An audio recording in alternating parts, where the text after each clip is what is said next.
આ છે હંસ. હંસને અંગ્રેજીમાં સ્વાન કહીશું.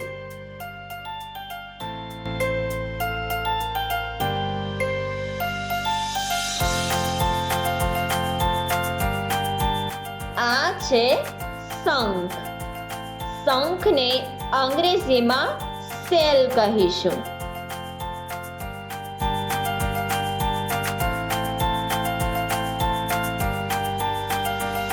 આ છે વેલ.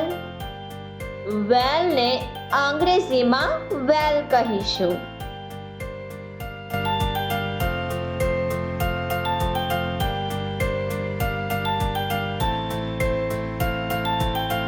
આ છે દરિયાઈ સાપ.